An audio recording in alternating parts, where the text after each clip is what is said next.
Bismillahirrahmanirrahim. Assalamualaikum warahmatullahi wabarakatuh. Alhamdulillah wa syukurillah, salatu wassalamu ala rasulillah Sayyidina Maulana Muhammad ibn Abdullah wa ala alihi wa sahbihi wa wala. Amma ba'd. Hadirin wal hadirat yang saya hormati,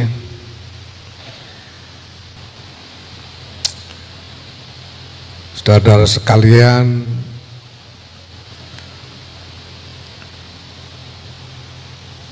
alhamdulillah, Bapak Ibu sekalian, saudara-saudara sekalian, ya, saya ingin ingatkan, jadul itu memang penting. Jadul itu penting. Kenapa? Karena di dalam jadul itu, ya, zaman dahulu misalnya, zaman dulu maksudnya, itu ada upaya yang serius dari para ulama untuk mendamaikan kebutuhan-kebutuhan kreatif di dalam kreasi seni budaya itu dengan prinsip-prinsip normatif dari agama.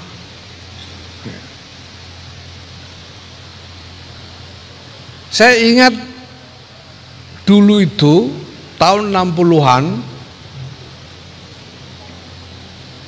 ada kehebohan menyangkut kekhawatiran tentang banjir peradaban barat masuk ke Indonesia. Itu sekitar mulai populernya The Beatles, kira-kira waktu itu populer sekali sehingga menjadi tren.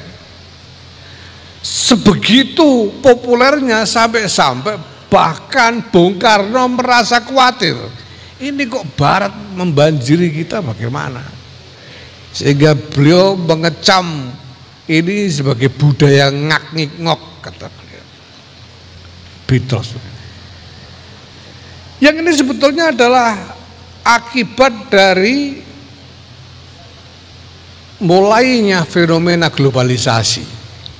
Ketika pertukaran informasi dan budaya semakin kuat di antara berbagai belahan peradaban dunia ini.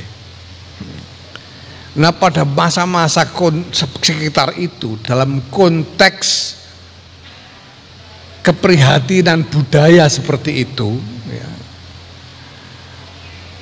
di Rembang sana ada kiai namanya Kiai Bisri Mustafa, yang kebetulan kakek saya sendiri. Beliau kemudian menerima, ya kebetulan pada waktu itu sebetulnya, kebetulan beliau punya santri-santri putri, ya, setelah sekitar 20 tahun hanya menerima santri putra, beliau mulai menerima santri putri. Nah, lalu beliau mengajak santri putri ini untuk membuat grup rebana yang waktu itu disebut Samroh. Lalu beliau mengundang kiai-kiai Rembang. Pada waktu itu ada Kiai Maksum Lasem, Kiai Baidawi Lasem, ada Kiai Abdullah Hafid dan lain sebagainya, berkumpul. Kalau sekarang kita sebut Basul Masail. Waktu beliau ajak untuk berpikir para kiai, kata Kiai Bisri, ini kita sedang menghadapi banjir, kita sedang menghadapi arus yang deras, arus budaya yang deras. Maka sebagaimana orang berpikir mengendalikan banjir, mari kita berpikir dengan cara yang sama dengan membuat bendungan. Kita butuh bendungan budaya supaya arus yang deras ini tidak menimbulkan kerusakan kemana-mana, tapi bisa kita kendalikan arahnya. Maka dibuatlah samroh itu dengan tamsil sebagai bendungan budaya. Dan kemudian dibicarakan dengan hati-hati, terbang itu hukumnya apa? Gitu. Terbang itu hukum. Terbangnya bukan terbang yang dipakai hadroh itu. Ini cuma terbang yang pinggirnya kaleng gitu saja, kemudian dikasih apa? Kulit. Tidak seperti yang dipakai hadroh. Kalau dipakai hadroh itu cenderung mirip dengan tabla. Ini terbang samroh ini lain. Lalu apa? Icik-icik itu apa namanya? Itu masing-masing dihukumi. Dan pada waktu itu memang kiai-kiai di Rembang itu tidak berani menghukumi. Karena itu dibiarkan saja. Karena dibiarkan, ya sudah. Kalau dibiarkan, ya berarti tidak ada hukumnya. Kalau tidak ada hukumnya, ya dilakukan tidak apa-apa. Tidak ada hukumnya, gitu.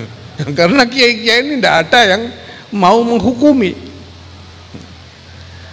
Nah maka lalu dimulailah ini, seni samroh itu. Nah ini kalau kita bawa ke belakang, jauh ke belakang, kita berkaca pada apa yang dilakukan oleh para wali songo dulu dengan kesenian wayang dan gamelan. Kesenian wayang dan gamelan ini, kita bisa lihat bahwa sebetulnya pada waktu itu para wali itu juga sangat hati-hati di dalam mendamaikan aspirasi kreatif mereka dengan norma-norma keagamaan. Wayang itu disebut ringgit. Ringgit itu kalau orang Jawa bilang jarwo dosok atau singkatan dari Sunan Giri sing nganggit. Sunan Giri yang membuat wayang itu. Kenapa? Karena yang membuat bentuk wayang itu ada tokoh Janaka, Werkudara dan sebagainya. Itu adalah Sunan Giri atas pesanan dari Sunan Kalijogo. Kenapa Sunan Giri yang diorder? Karena Sunan Giri ini faqihul aulia, Raden Ainul Yakin ya. Ini adalah faqihul aulia, muftinya para wali itu Sunan Giri. Sunan Kalijogo punya aspirasi untuk mengembangkan kreativitas seni dan untuk mendamaikan dengan norma, maka beliau istifta, minta fatwa kepada Sunan Giri, bukan sekedar fatwa, tapi meminta dibuatkan model instrumen seni yang tidak haram. Karena di dalam kitab-kitab Turos itu bertebaran larangan untuk membuat gambar atau patung yang menyerupai makhluk hidup. Maka dibuatlah oleh Sunan Giri model wayang yang membangkitkan imajinasi tentang orang, tetapi bukan gambar orang. Wayang itu membangkitkan imajinasi tentang orang, tapi nyatanya bukan gambar orang. Tidak mungkin, wong itu tangannya sampai ke ujung kaki kok. Masa ada orang tangannya sampai ke ujung kaki? Dan di dalamnya itu ada ukir-ukiran dengan narasi tersendiri. Gambar wayang itu, sunggingnya itu mengandung narasi tersendiri. Ini untuk menyiasati norma fikih supaya tidak bisa dibilang haram. Begitu juga gamelan. Kalau kita perhatikan gamelan yang asli itu tidak ada nas yang mengharamkannya. Dari mana? Yang diharamkan ada nas fikih, bukan hanya nas hadis saja, tapi nas fikih. Diharamkan oleh nas fikih itu bangsanya tabla, kemudian peralatan yang berdawai dan sebagainya. Dan tabla itu adalah kendang yang tengahnya menyempit.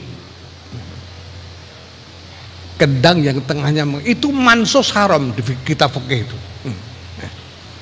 Yang dipakai hadroh-hadroh itu mansus haram. Nah diakali oleh para wali supaya tidak haram, dibikin kendang yang tengahnya belenduk itu. Enggak ada, bukan tabla kok. Kalau tabla kan tengahnya sempit, ya ini dibikin tengahnya yang cembung. Lalu gamelan, peralatan gamelan yang juga dipakai juga dalam di seni gambang kromong saya kira ya, itu ada bonang, kempul, dembung dan lain sebagainya. Semarang ndak ada mansus semua, nggak ada. Di kitab-kitab itu ndak ada bunyi-bunyian dari logam yang diharamkan, itu ndak ada. Dari mana ada bonang disebut di kitab, nggak ada. Makanya ya tidak haram. Sehingga saya katakan bahwa seni musik yang paling islami itu sebetulnya gamelan.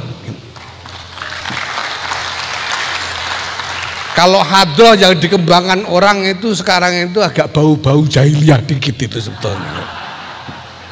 Yang resmi kalau dicocokkan dengan nusus turos itu, yang paling tidak bisa dihukumi haram itu ya gamelan.